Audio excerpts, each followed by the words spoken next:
Hadis ini berbicara tentang sholat yang khusus ditunaikan di luar waktu-waktu yang telah ditetapkan, bukan yang fardu tadi. Dan bukan sholat sunnah biasa, bukan syuruk, bukan duha, bukan rawatib, tapi satu sholat yang dikhususkan, dikerjakan, alhamdulillah, ketika terdapat persoalan tertentu yang sangat urgen, yang makhluk sudah mengatakan ini tidak mungkin, atau bukan urusan makhluk lagi. Maka dari sini kemudian diistilahkan dengan sholat hajat dalam pembahasan fikih. Maka apa yang terjadi setelah dia menunaikan sholat itu, dengan izin Allah Subhanahu wa Ta'ala, sembuh matanya, sekalipun divonis permanen buta pada saat itu. Saya pernah dengar ada seorang ustaz yang berkata bahwa sholat hajat itu hadisnya lemah. Betul ataukah tidak itu Pak Ustaz? Baik, ada yang bertanya tentang sholat hajat. Kita akan coba definisikan dulu ya, supaya kita terbiasa mengetahui dulu persoalan sebelum diberikan landasan hukumnya. Karena tidak mungkin memberikan dalil kalau tidak paham tentang persoalannya. Ini poin pertama yang paling penting kita garis bawahi. Jadi jangan pernah menempatkan satu dalil sebelum kita paham masalahnya, sehingga tidak keliru mengambil dalil untuk persoalan tertentu. Nah, sekarang ada persoalan tentang pertanyaan sholat hajat. Apa itu dulu yang disebut dengan sholat hajat? Bapak Ibu sekalian, ada dua hal yang mesti dibedakan dulu ya. Hal pertama, patut dipahami bahwa semua sholat itu adalah hajat. Ingat itu ya, semua sholat itu adalah hajat. Hajat itu kebutuhan yang ingin disampaikan. Ya, kebutuhan yang ingin disampaikan. Dan perintah Allah saat meminta kita menunaikan sholat, itu memintakan pada kita untuk menyampaikan kebutuhan kita dalam sholat. Karena itu secara bahasa, sholat disebut dengan doa. As-sholatu hiya doa. Sholat itu adalah doa. Sedangkan doa permohonan seorang hamba kepada Rabbnya tentang hajat, kebutuhan yang dia miliki.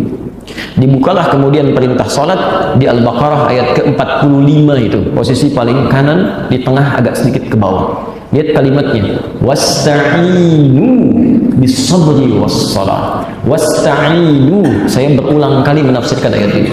Dan jika Anda memiliki persoalan dalam hidup, punya kebutuhan, ya, maka mohonkanlah solusinya kepada Allah.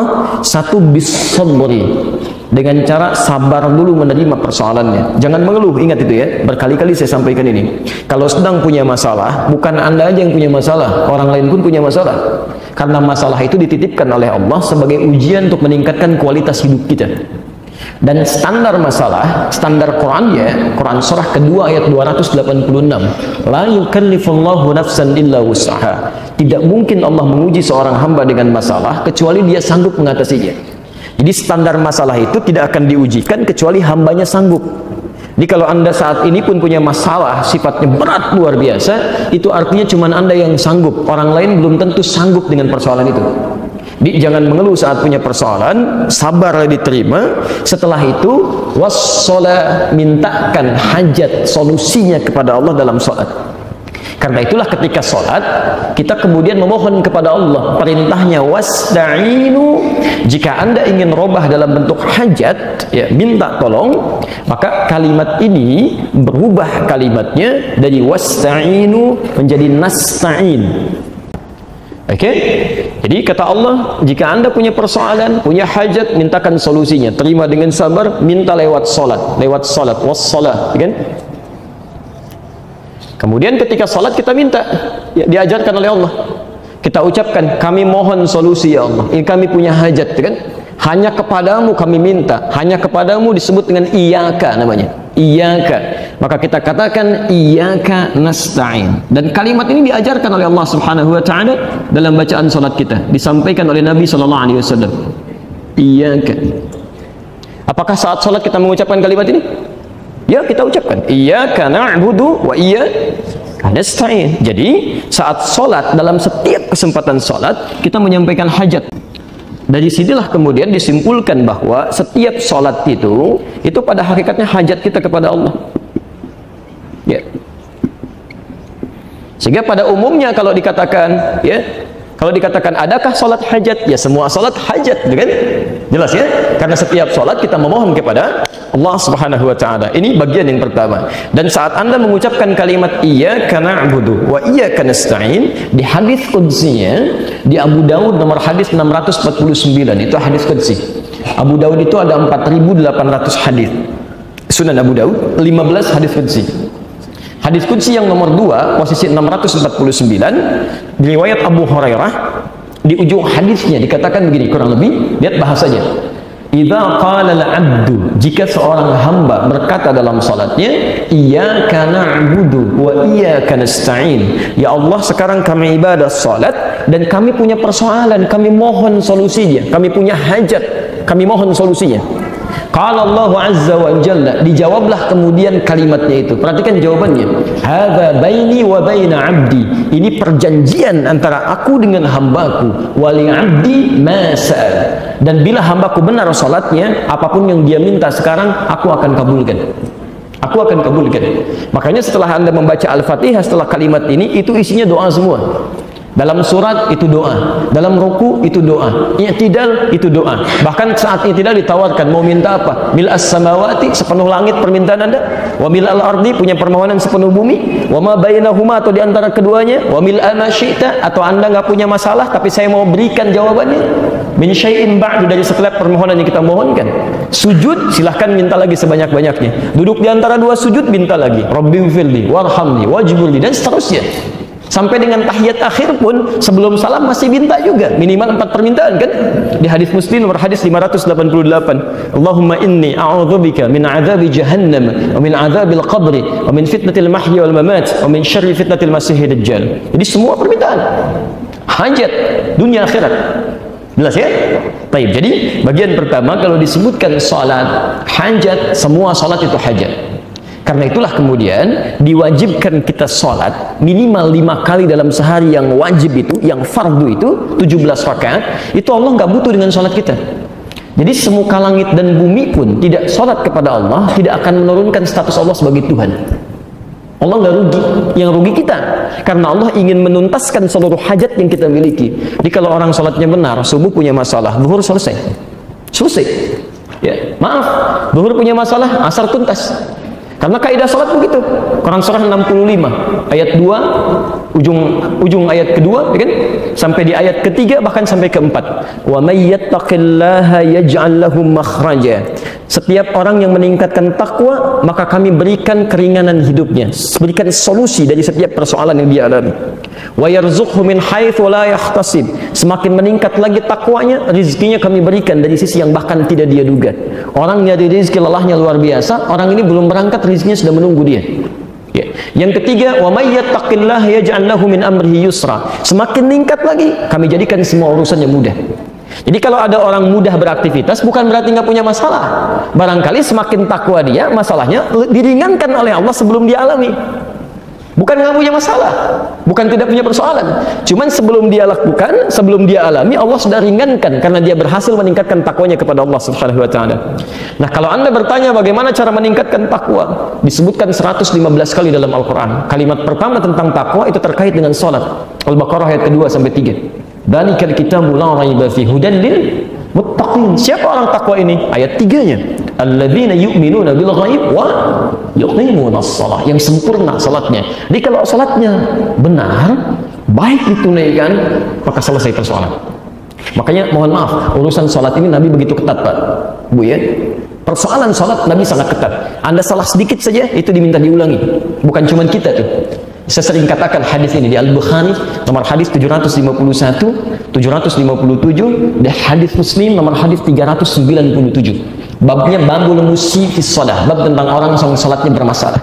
Qila bima ma'na ja'a rajulun ila Nabi sallallahu alaihi wasallam. Datang seorang lelaki pada Nabi sallallahu alaihi wasallam, namanya Khalad Az-Zuraiqi, kan? Kemudian fadakhala ila Masjidin Nabawi, masuk ke Masjid Nabi, fa shalla bi jambin Nabi, salat di samping Nabi.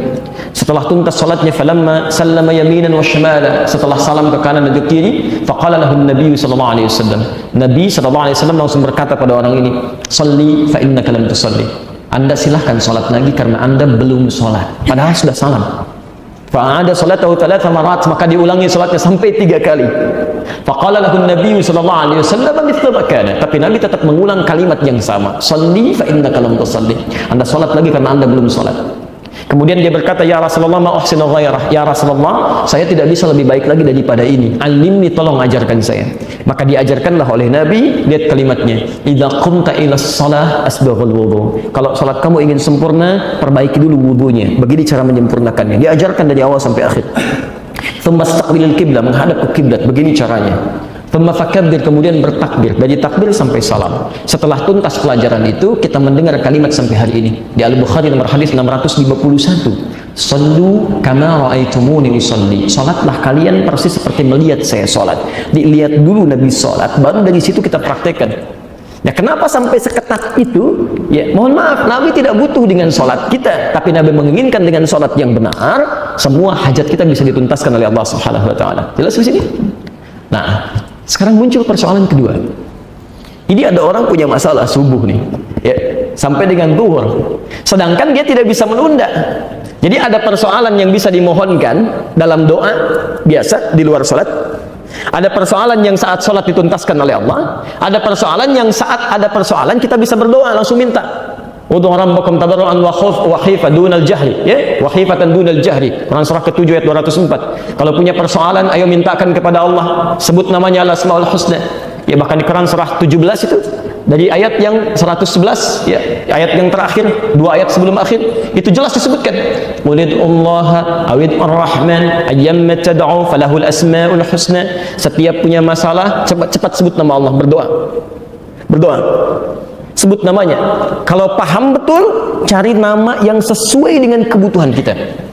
Allah sudah sediakan nama-nama indah terbaik yang sesuai dengan kebutuhan kita. Misal, kita punya masalah, sebut namanya Ya Al-Fattah.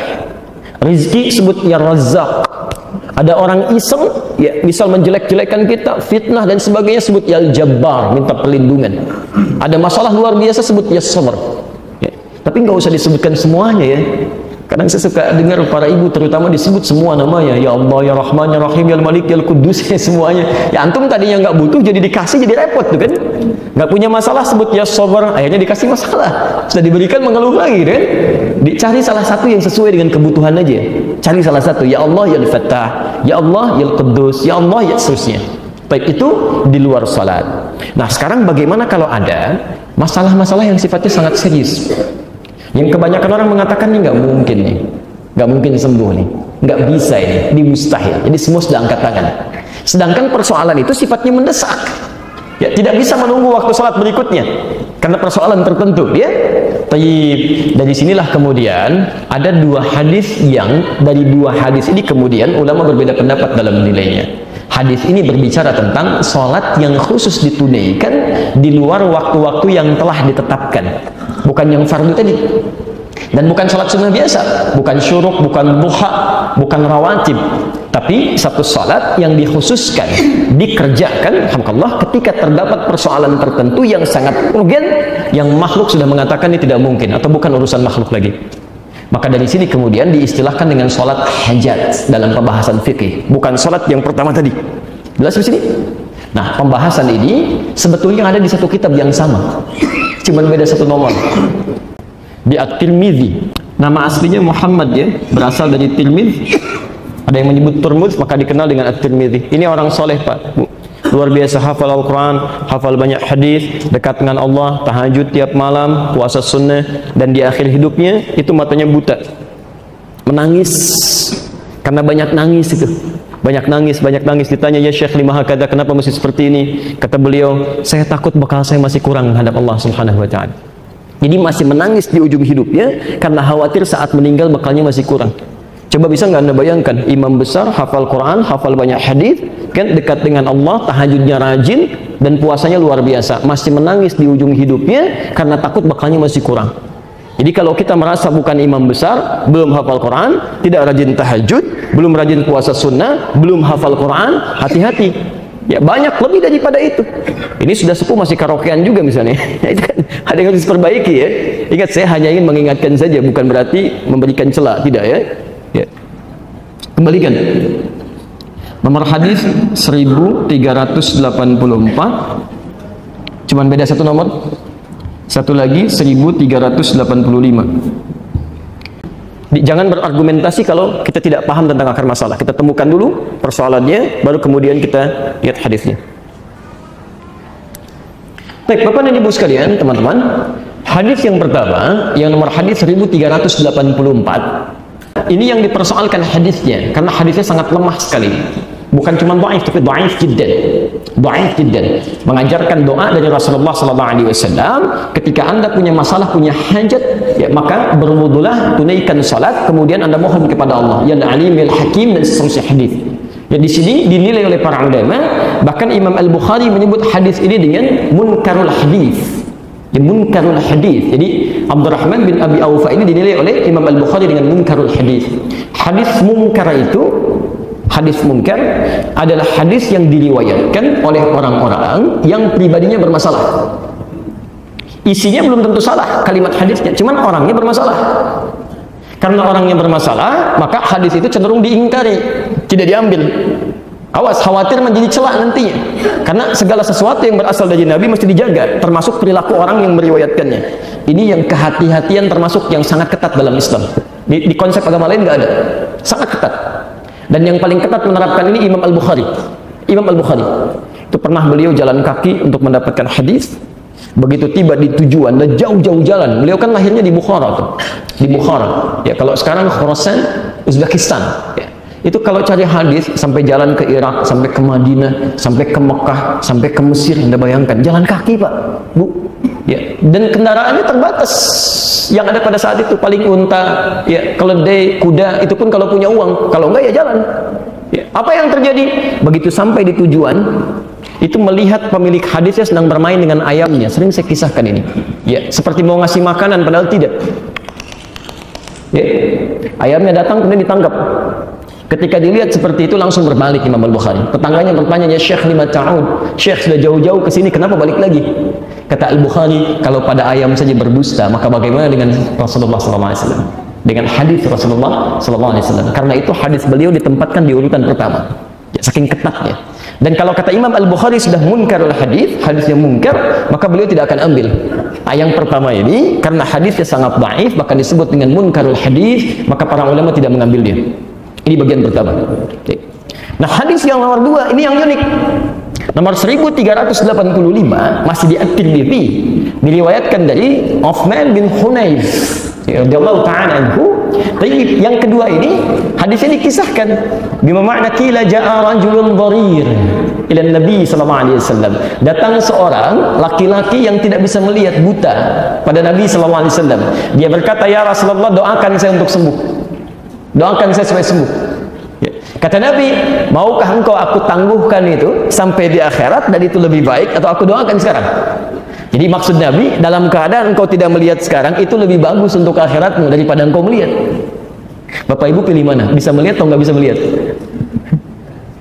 Lihat bahasa Nabi ya. Untuk orang ini Nabi katakan, kamu diuji oleh Allah tidak bisa melihat. Bukankah dengan tidak bisa melihat, nggak bisa lihat maksiat? Gak bisa lihat tayangan-tayangan yang tidak baik, gambar-gambar yang tidak elok, gitu kan?